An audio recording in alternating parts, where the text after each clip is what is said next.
Guten Abend and welcome to the show. Tonight, a very special guest, Herr Hans Hertz, Strategic Liaison Officer and father of four. Welcome to the show. A pleasure, Karl. Thanks. To our viewers at home, we hope that tonight's show will offer some answers about Leningrad and hope to resolve some of the frustration people have concerning what is going on in the world. Herr Hertz. Call me Hans. Oh, pardon me, Hans. Thank you so much for your time. Now, before we sat down, you said that you're really interested in keeping the public informed. Yes, Karl, yeah, it's vital to keep the public informed, especially when mischief and misinformation are just so rife nowadays. Hans, Leningrad, as we know, is under siege. Well, I'll just stop you there, Karl. Siege kind of sounds a bit dramatic, doesn't it? Encircled is a little more accurate. Siege kind of sounds a little medieval, doesn't it? Thank you. Of course. Encircled. There have been some emotionally charged claims by the enemy, talking of hunger, dare we say it, starvation. Now, can you help us to understand what's really going on here? Let's get one thing clear, Karl. They're not being starved, okay? And they're not the victims. The city's been encircled, it's true, for their own good, for their own safety, as it were. But it's a vital strategic objective of the war to take Leningrad, as you know.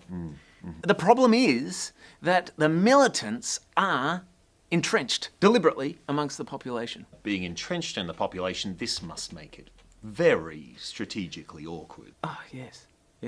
And as for humanitarian aid, well, any encircled population experiencing what we would call food insecurity, they are going to find some food items a bit harder to find than others in these stressful times. Well, I'm sure our audience at home can agree with that. We've had a very tricky time finding eggs here, for example. Don't I know it, Karl, yes. Yeah. And look, honestly, there may not be many eggs or chickens, for that matter, in Leningrad at the moment. Well, it is very cold there, isn't it? Oh, it is cold. There aren't many animals left at all, apparently. Well, it's very cold, Karl. I mean, they've probably migrated to warmer climes. Naturally. Who could blame them? We just chose not to interfere with a process that was a very natural process, already in motion. More of a hands-off policy. Precisely. We respect Leningrad's autonomy in that way. Live and let live. Something like that. Maybe you could help us put our minds to rest. Lately, we have been seeing many distressing images of children.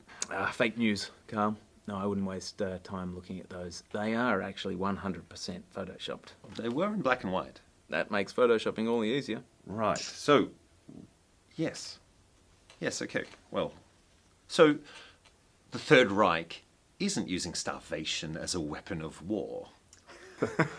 Karl, no. We simply say they went without. And besides, we've heard that the enemy is in fact stealing the food. That's deplorable from their own people. Yeah. Sad but true. Awful, isn't it? Yeah. But these are the kind of people we're dealing with, Karl. They are not as well cultured as we are. Right? I mean, who eats wood glue? That is strange. Strange, right? That is very, very strange. They are eating that right now.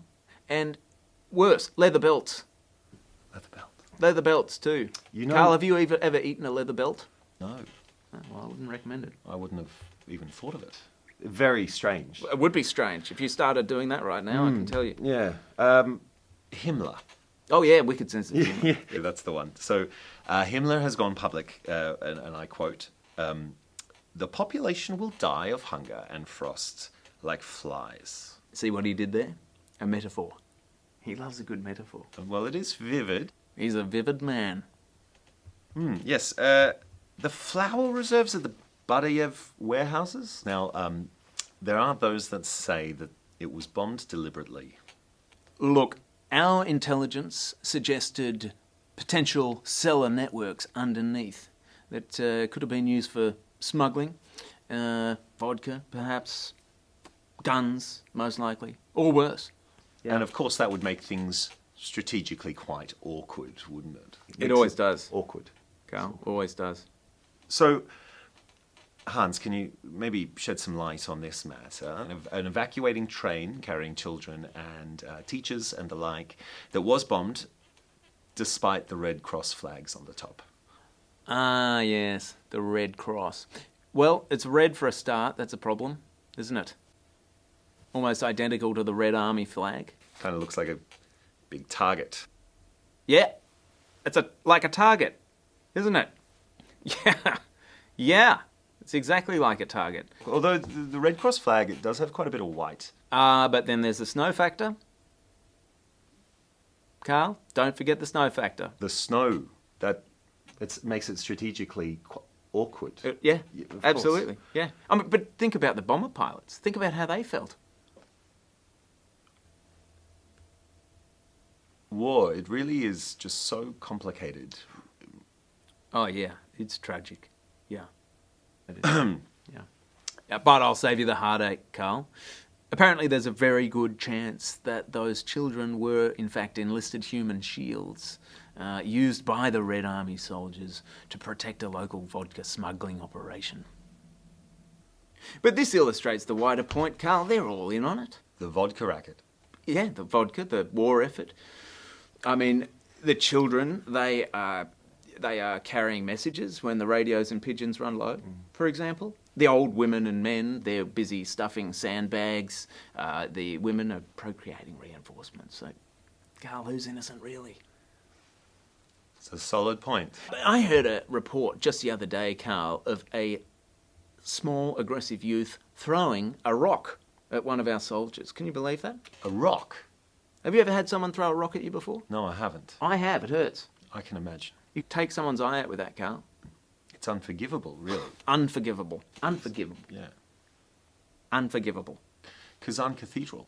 Most likely a misfire from one of the enemy's own guns that ricocheted off a bit of rubble or a low-flying duck that was late to migrate. But we asked them very nicely and persistently to evacuate to one of the safe zones, and they did not. So you could say they brought that cathedral on themselves. There's no helping some people. Now, this one's straight from the Führer.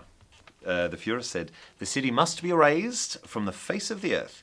We're led to believe that this is obviously just colourful rhetoric. Well, he's a writer. He's a published author, in fact. But he's a painter as well. He loves to paint. He's a very passionate man. And so when he says erase, what he means is when you penciled in your artwork but don't quite like it, what you do is you get your eraser and you rub it out and you make place for a new and superior artwork, Karl. Right. So this isn't about erasing the population. No, Karl, no. No. Yes, it simply means to remove the bits you don't like. Hans, what happens to the city after the siege, to the people that are living there? Well, Karl, they're not going to want to live there.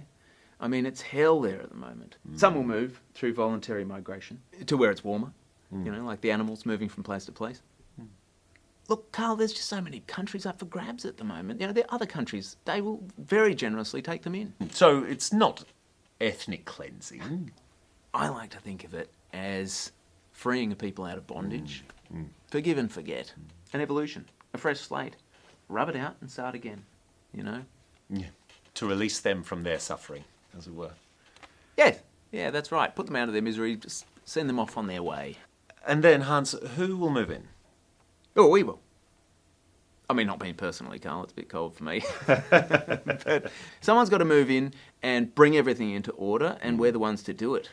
Applications are open right now. It's a renovator's dream. Yes. No, it is. How exciting. Though I do wonder sometimes, for the current inhabitants, is that what they want?